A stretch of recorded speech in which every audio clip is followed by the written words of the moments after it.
Hi, welcome. My name is Marlene. Today I'm going to play with the Beaute Dreamscape palette, and then I also want to talk about something that's on my mind, which is how I think I'm going to go forward with these videos. Today's topic is about a reel I saw on Instagram. We're going to watch it together, but it's talking about a magazine using AI models to talk about fillers, of all things. The prompt on it, there's a disclosure, so you know that it's not a real person. It's an AI generated model.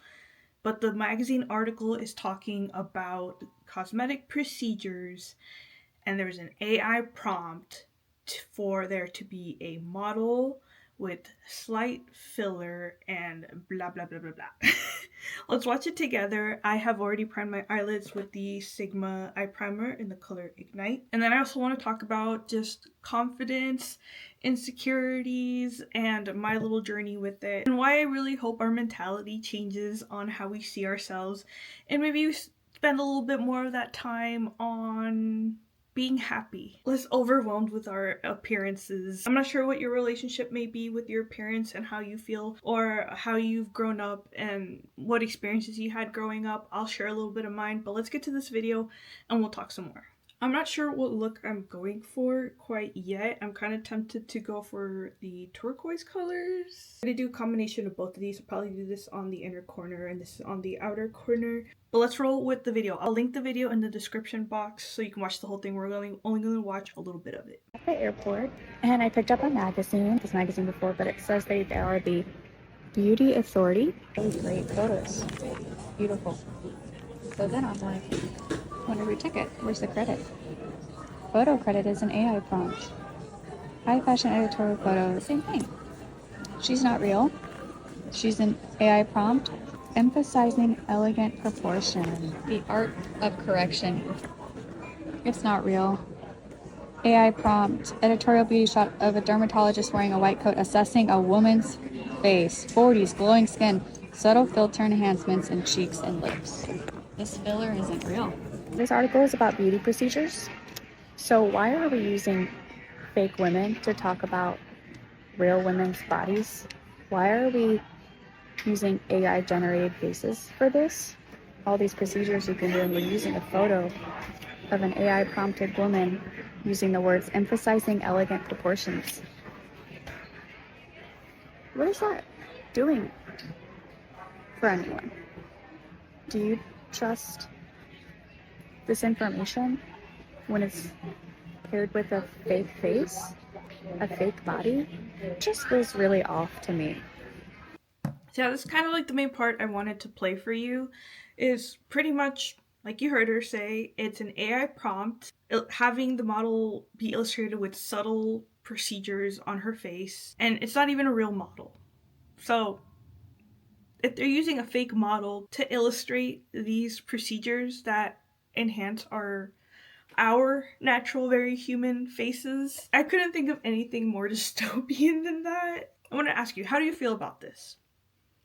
When in a world where everybody has, or almost a lot of the faces that we see now in movies, on social media, magazines and everything, a lot of these faces have subtle tweakments, maybe even obvious tweakments, but it's just like very normalized now. And now we're moving towards using AI models to sell us, or I guess to talk about these procedures in a publication.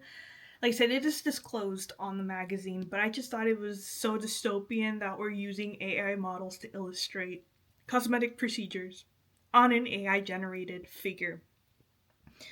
I am mind blown. I have wormhole right now on my inner corners there. But yeah, how do you feel about that? Please let me know. I would like to know. And then there's another article that I saw earlier this year, probably like around August, I think. But Guess Jeans had an advertisement using an AI model in Vogue magazine. This model was generated by two real women, and I guess they had been pitched to have some AI models generated, like a selection of them, and the person that commissioned these picked like one blonde one and one brunette one. And they said that they've experimented around a little too on Instagram or like social media and stuff, using more, I guess, obtainable looking people, more more normal looking people, like plus size models and stuff like that. And they just wouldn't get the engagement as much on those models as they would on the nice, perfectly slim, typical, good looking type AI generated models that they would create. But there was a little bit of like backlash on that too, saying kind of like, well, then how are we supposed to know how these clothes actually fit then?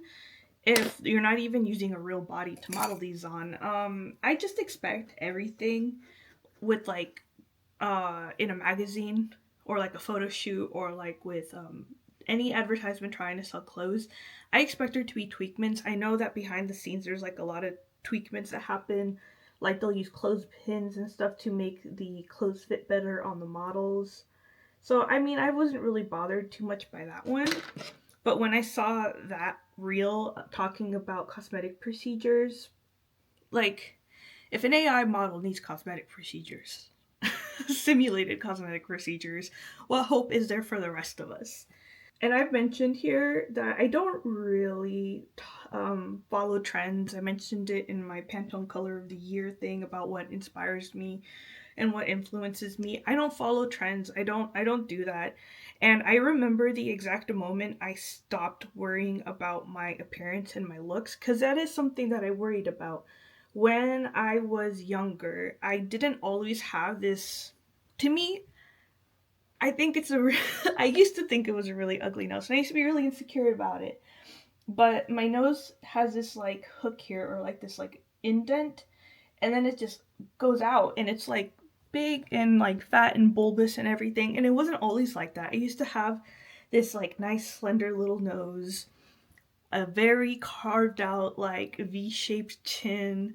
I used to be very very thin growing up, so I was just always kind of like chiseled in a way. And then out of nowhere, kind of like around, I think, late middle school to high school, my nose just started changing, and just a lot of my facial features started changing. And I would get teased so much by my brothers.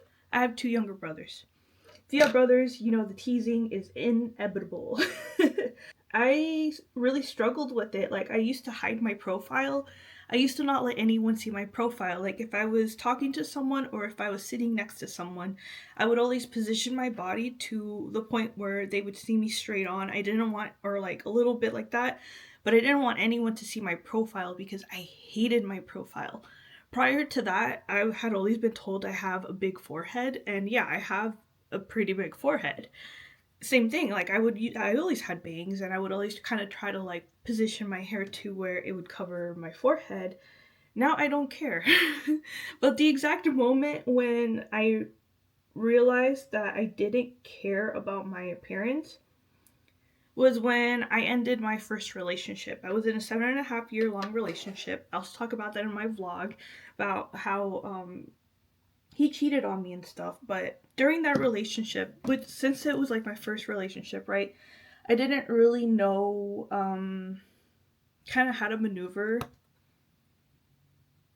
the relationship, because I was always kind of brought up to think that as a woman I had to constantly be trying to upkeep my appearance to appease my partner. Like, I felt like it was always my job to stay looking pretty, to stay fit. Like, I always had to be in a constant battle to keep his attention so that his eyes didn't wander. And even though I did try, his eyes still wandered. He would always look at, like,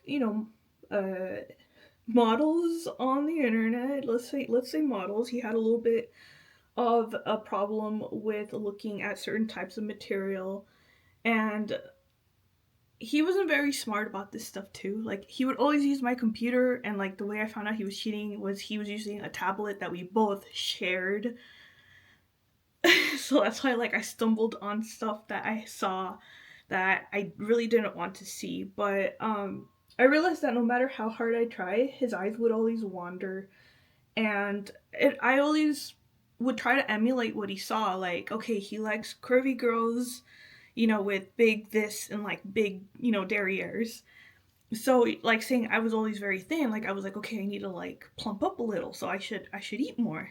And of course that didn't really change things. Like, I was like small. I've always had like a tinier waist, and I'm a little on the curvy side. So like I always like was really kind of proud of my body. I was happy with it. And it got to one point where he said that I made him feel insecure about himself, so he didn't want to show any affection towards me. He said he was depressed because I made him feel insecure because I was fit and because I looked good. So all that time I spent trying to make myself look appealing for him so that his eyes didn't wander. And even then, I failed because he didn't want to be made to feel bad because of me. Like that. Can you imagine how broken my brain was? And I was in my early 20s, so that just kind of like, it was confusing. You have all the external influences of like media and all that stuff, and then you have the person who's supposed to be your partner telling you that you're making me feel insecure. I wasn't a very confident person growing up. Like I said, I struggled a lot trying to find my way through the world. I never really fit into anything, and I always kind of just did my own thing. But even then, like, I still wanted to kind of feel like I was a part of something. I just want to show you, I like didn't prep my eyelid that good over here. I think I skimped on the primer on this side, so I have a little bald spot. I'm going to try to pick up a little of each color and just try to like blend that in. But even then, I think I'm just picking that back up, so this trick usually works. I'm going to tap in a little bit of primer back on, thin it out, and then I'll go back in with that blue color to try to fill in that patch. Let's see if it works. And if it doesn't work, we can always cover things up with sparkle. Yeah, but after that relationship and having all that happened and just having time to reflect on myself and build my confidence back up, I realized that I didn't want anyone in my life other than my brothers. I can't get rid of my brothers. It was particularly one brother that teased me about my nose. Oh, and then they would always say like I had a mustache. So that's still one thing I kind of do, is I try to like get rid of like these little hairs here and a little bit up here, because I always feel like it gives me a little bit of like shadow. So I still kind of like take care of that hair there because I don't want people to say that to me, that I have a mustache. But let's be real, we all have hair on our faces. And even that too, I'm kind of more turning to the point where I'm like, I don't really want to be doing all of this painful maintenance on my body just because it's not like aesthetically pleasing to some people. But yeah, anyways, like I was saying, um, I realized that I didn't want people in my life that just because I have an ugly nose, according to them, or just because I have a big forehead, or just because I am not classically attractive to them, or what their idea of pretty is. If they really can't handle my appearance and have to say something negative about it, do I really want them in my life? Do I really want to be friends with them? And the answer to that is no. And I can't always hide my profile from people. Like, they're not gonna notice one day that I have this big, terrifying nose. No, they're gonna see it one day, and I don't care. I'm not gonna waste all of my energy trying to hide my profile because I'm afraid that some people are not gonna find it attractive. So ever since then, I have made it my intention to not worry about what other people think or care. I no longer hide my profile. I no longer am ashamed of my gigantic forehead. In fact, I remember hearing something. I think we learned about this like in elementary school, because it was something that I think I wasn't the only one having issues with the giant forehead thing.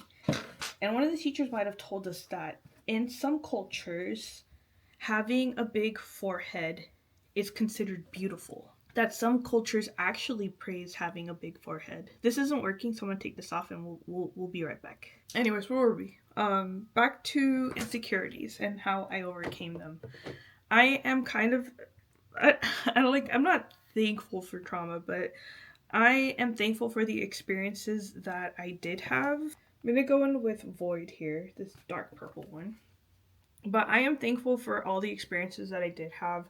I mean, would I have loved to have learned my lesson a little earlier? Yes. Who wouldn't like to have learned all their lessons straight off the bat, being born into this world, just to know everything and have learned everything right at that moment so that you can make the most of your time and be the best you just right from the get-go. But that's just not how life works. So yeah, I'm thankful for those experiences because I learned from them and I grew from them. And luckily I haven't been influenced to I'm not liking this look. Things aren't working. I feel like it's too reminiscent of my Starlight collection look, so we're going to start over with the look and use a different color. Probably more of those purples. I'm going in with this NYX eyeshadow primer because since the Sigma one is very waxy, and then I kind of have to like tug at my eyelids to spread it out evenly. I'm not going to do that to my eyelids right now. Let's try this one since it's a little bit more on the creamier side. And then we'll do a different color. Because it was really reminding me of that Starlight collection from Cosmic brushes that I did. I did like kind of the same the same kind of color scheming. So let's not do that. Let's just do something dark purple and moody. After it dries, it's very kind of tacky, so hopefully that sticks. I'm gonna do this pink one on the inner corner. It's just not a good makeup day for me. I'm still getting a little bit of that balding over here. Things just aren't sticking to my inner corner, so we're just gonna cover that up with glitter like we said in the beginning.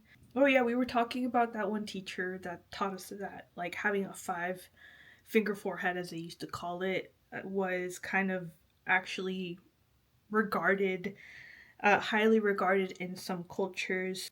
So maybe sometimes those beauty standards don't specifically apply to your culture in your country, but I feel like a lot of we're kind of standardizing the beauty standards a little bit more to where that kind of is the case though. And it's getting a little scary where one certain look, and we all know what that certain look is kind of being held up on a pedestal as the universal beauty standard of what everyone finds pretty and beautiful. And examples that I can think back to from when I was a kid, from what we had as beauty standards, using Void like I was trying to earlier, this nice dark purple. The examples we had, or the standards we had to look up to when I was a kid, were like the supermodels, the really, really thin models. And that's starting to make a comeback too. The really thin models, the age of the curvy body is starting to go away. And that's also something I don't want to subscribe to. I've been recently trying to get fit. I'm kind of starting to vlog a little bit of it. And I have decided some certain goals or some requirements for myself. I don't want to undereat. I want to not monitor my food really. I kind of want to just eat intuitively, and I want to naturally just be eating a lot more healthier stuff, but then I'm also on a budget, so I might not have access to the freshest of fruits and veggies. I would love to have a majority of my fruit be fruits and veggies because that is how our bodies get vitamins and all that stuff. But I'm kind of really disillusioned that nowadays the default for losing weight is the GLP-1s, the Ozempics, all that stuff. And I kind of want to prove through my documenting of my health journey that it's still possible to get healthy the old-fashioned way, through good old exercise and diet, and without having to undereat and everything. For reference, I am 5'1". I balance between like 168 to 173 pounds, which is a lot for my little tiny tiny short self. And I really want to prove to myself and to others through documenting this that it's still very, very possible to be or to get to that healthy level with just hard work and eating good. And I have talked too about how there are a lot of things as women that are out of our control, such as hormones and stuff like that.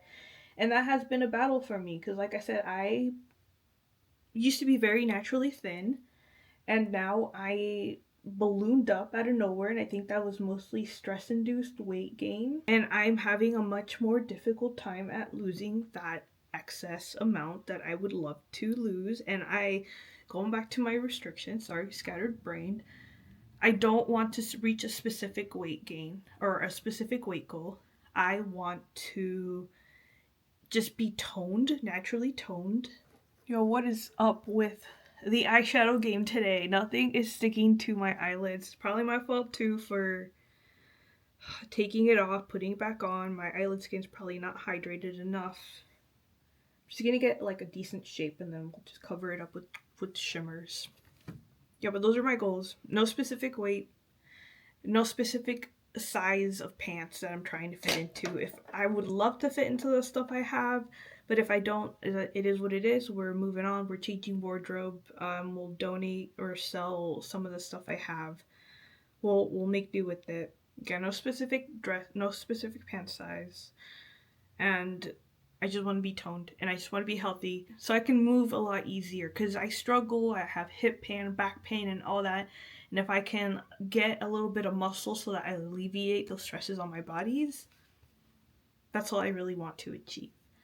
But I mostly, like I said, I just want to prove to myself and to anyone that watches that little mini series that I'm trying to do that it's still possible to get healthy without the aid of medications. And I understand that there are people that have other limitations that keep them from achieving the goals that they want, and so I do want to acknowledge that. And but these are just the goals that I'm setting for myself. I'm going in with astral projection, and that's what I put up here to cover this grossness that's going on. I'm gonna grab a night terror to kind of cover this up in here, this terrible blendiness.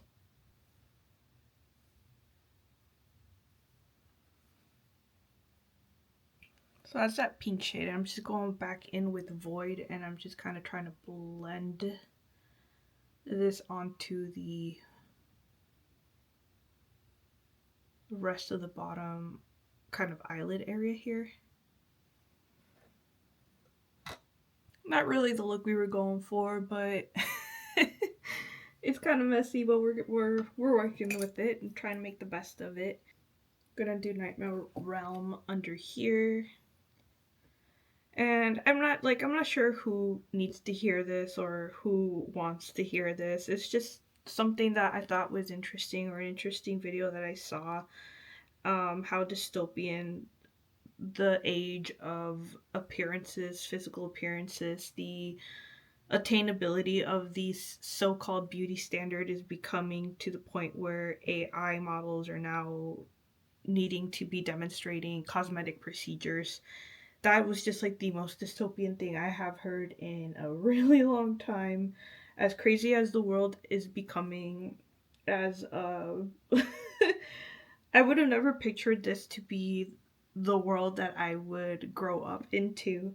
And I'm very happy, like I said, that I learned my confidence and my own set of beauty standards, the things that I value in a person, the things that I want to attain for myself. Like I said, I just, as long as I'm constantly learning, when it's subconscious, as long as I'm constantly growing and learning and just trying to be a better me, I value learning a new skill more than I value achieving a new a new status of beauty. I do makeup for the love of the color, for the love of the art. I don't do it to change my face structure or anything like that. And I don't want to say that it's bad necessarily. If that's what you enjoy, or if you enjoy getting cosmetic procedures and it helps give you that little boost of confidence, you know, then I'm all for that. Whatever like makes you happy. I'm just talking out loud here for the people who feel like they have to give into to the what is now becoming the norm. I'm going to take upside down, put that on the lower lash line here in the middle. Then parallel dimension, because I think it looks really freaking cool. Put that in the inner corner. Oh shoot, I grabbed too much. Look at how foily that is. That color is insane. It's a very, very, very soft, squishy color. So you gotta be careful with it. I'm gonna clean up, do my base, mascara, eyebrows, and we'll be right back.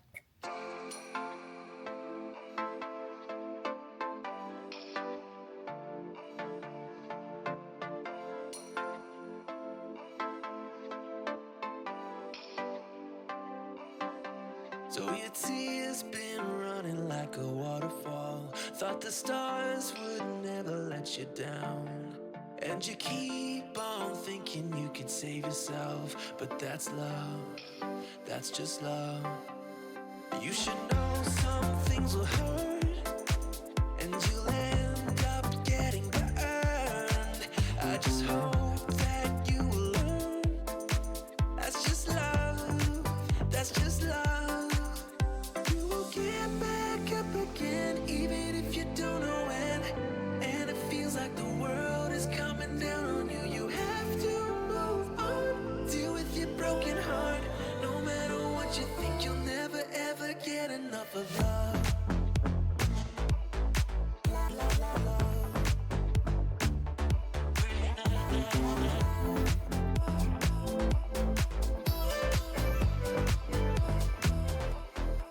Every time you feel the walls are closing in, and it seems like nothing makes it better, you should try. Alright, this is the finished look. I think I did a good save at it. I love purples and pinks, but yeah, I think it turned out okay. And I ended up using Portal as my blush. I don't have any clean brushes. I'm gonna go clean all my brushes after this, so I used like a little poof. So it's not perfectly blended out, but I still really, really love that color as a blush. That's something I've been doing recently. It's just using the palette for the blush too and for the highlight. I forgot exactly what color I used for the highlight. It might have been upside down. But yeah, I'm really happy with this look. For lips, I used a Trixie Cosmetics lip liner in the color Eden, which is this one right here. And then for lipstick, I used an REM Beauty matte lipstick in the color Roller Skates, which is in this gorgeous, cute little packaging. I freaking love the packaging on this. And I really love the formula. For a matte formula, this is very comfortable to wear, and it's really easy to apply, and the colors are gorgeous. Yeah, but that's it for my little talk. I promise I'm going to have a little bit more of a positive chat next time. I'm just talking about things that kind of pop up in my mind or pop up in my life that I want to talk about. I just really wanted to talk about that because, like I said, I just found that I am living in an very incredulous timeline. Like, I could not believe that this would have been my current day as a kid, just thinking back then as a very insecure little girl to coming into my own, knowing my worth and what I value. Like, I'm very happy for the lessons that I did have and for the things that I did learn growing up. As uncomfortable as those situations might have been, they shaped me into the person that I am. And I don't think I would have been able to value the things that I value nowadays if it wasn't for those experiences. I don't care if my profile is hideous to some people. Like I said, I don't want those people in my life. People that just because I have a certain feature or because I look a certain way, they automatically just dismiss me and don't take the time to get to know me or to value me. And if at heart on the inside I'm like that icky, or if like we don't vibe, that's cool. Like, so that's why there's like how many billion people on the earth now? I think it was like 6 billion back when I was a kid, and now it might even be upwards in like the 8 billions worth of people on the planet. So just like with everything else, you know, I might not be everybody's cup of tea, but I fear for the normalization of these cosmetic procedures and for the promotion of these unattainable beauty standards. I'm sure there's a ton of videos here on YouTube talking about the differences, how you can spot something that is very subtle and might be passable as natural looking. And even though some of these treatments might be natural or they might prevent aging, aging is something that I'm not too afraid of. I have scaled back on the skincare and made my routine like very minimal. And yes, you know, I do use retinoids to try to prevent some of the wrinkles, but I like there's a lot going on up here that I don't really care to proceed with procedures. That's why I scaled back with the skincare, because I realized that there was a limit. There was an extent, as you could only get so far with skincare before you start having to do not necessarily cosmetic procedures, but like resurfacing treatments and injections. The PDRN thing is like scary, like, or the injecting that stuff into your face is wild for me. If like I said, if it's something you're into and it's something you like, it's not harming me, so I don't really care. And if it makes you happy, I'm happy for you that it makes you happy, but it's just not particularly for me, especially because having seen how some of these procedures backfire, you can have an allergic reaction. I've heard horror stories of people getting paralyzed in the face and having their vision get messed up by having injectables in their face. That's just something that I don't think is worth the risk for trying to achieve these unattainable beauty standards. And the bar just keeps raising. And as many of us know already, trends change. They cycle up and down. Like I mentioned, when I was a kid, the unattainable standard was the 90s model, the very thin, the very Kate Moss looking type of look was in, and now that's starting to make a comeback. We went from that to like very curvy to like now we're trending back to the very slim body look is what is beautiful. And I just don't think it's worth the health risks to chase after those types of things, mentally and physically and emotionally. It's just not worth those risks. So that's my little discussion on this dystopian AI generated models that are starting to enter into our world in magazines, on social media. I've even heard too that there are some skincare companies that are trying to demonstrate before and afters using AI models. I'll try to find the article stating that and I'll put it in the description if I can find it. But that's another thing that I heard too. So that's also really scary because those results aren't real and they're not simulated on real person with very real skin, with very real hormones. As I may reiterate, there are things that are out of our control that are sometimes influenced by hormones, and they said that that's dystopian and scary. But the next topic I want to talk about is jellyfish. I know, what? Jellyfish. I learned something interesting about jellyfish and I want to share it with you. So we're going to continue with this doing a makeup look and discussing an interesting topic in my mind. I also have vlogs coming up. My last vlog felt a little messy and I got a little emotional. I have one more vlog that I'm gonna get just a little bit angry in, and then of course I have a vlog that I'm kind of not sure how to phrase it for my health goals. We're focusing on being healthy.